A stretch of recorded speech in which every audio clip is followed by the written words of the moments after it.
ராமேஸ்வரத்திலிருந்து நேற்று முன்தினம் மீன்பிடிக்க சென்ற ஒரு படகையும் அதில் சென்ற 7 மீனவர்களையும் இலங்கை கடற்படை சிறைப்பிடிச்சிருக்காங்க. அதை கண்டித்து நாங்கள் அவசர ஆலோசனை கூட்டம் போட்டு காலவரற்ற வேலைநிறுத்தம் போராட்டம் அறிவிச்சிருக்கோம். முதல் கட்டமாக வருகிற புதன்கிழமை தங்கச்சி மடத்தில் கண்டன ஆர்ப்பாட்டம் அறிவிச்சிருக்கோம். அதன் தொடர்ச்சியாக வருகிற 15ஆம் தேதி சுதந்திர தினத்தன்னைக்கு நாங்கள் உண்ணாநிலை அறப்போராட்டம் அறிவிச்சிருக்கோம். ஏன்னா சுதந்திர இந்தியாவில் சுதந்திரத்தை அனுமதிக்காத ஒரு இனம் மீனவர் இனம்.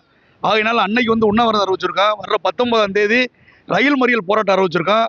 காலவரையற்ற வேலைநிறுத்தத்தில் தொடர்ச்சியாக போராட்டம் நடத்தி இலங்கை சிறையில் இருக்கிற மீனவர்களையும் இலங்கையில் இருக்கிற படகுகளையும் மீட்டெடுக்கிறதுன்னு தான் எங்களுடைய நோக்கம். ஏற்கனவே தடைக்காலம் முடிஞ்சதுலேருந்து 10க்கும் மேற்பட்ட படகுகள் பிடிபட்டிருக்கு. 80க்கும் மேற்பட்ட மீனவர்கள் அடுத்தடுத்து வாய்தா போட்டு சிறையில் சித்திரவதை அனுபவிச்சுருக்காங்க. ஏற்கனவே 6 மாத காலம், ஓராண்டு காலம், 2 ஆண்டு காலமாக சிறையில் சித்திரவதை அனுபவிச்சுக்கிட்டு இருக்காங்க. ஆகவே மத்திய அரசாங்கம் மீனவர் பிரச்சனையில் மெத்தன போக்கை கண்டுக்கிட்டு இருக்காங்க. மீனவர்கள் வச்சு அரசியல் பண்ணுறாங்க. உடனடியாக இலங்கை சிறையில் இருக்கிற மீனவர்களையும் படகுகளையும் மீட்கும் வர எங்களுடைய போராட்டம், வேலைநிறுத்த போராட்டம் தொடர் போராட்டமாக இருக்கும்னு சொல்கிறத நான் தெரிவிச்சுக்கிறேன்.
செய்திகளை உடனுக்குடன் தெரிந்து கொள்ள உடனே சப்ஸ்கிரைப் பண்ணுங்க.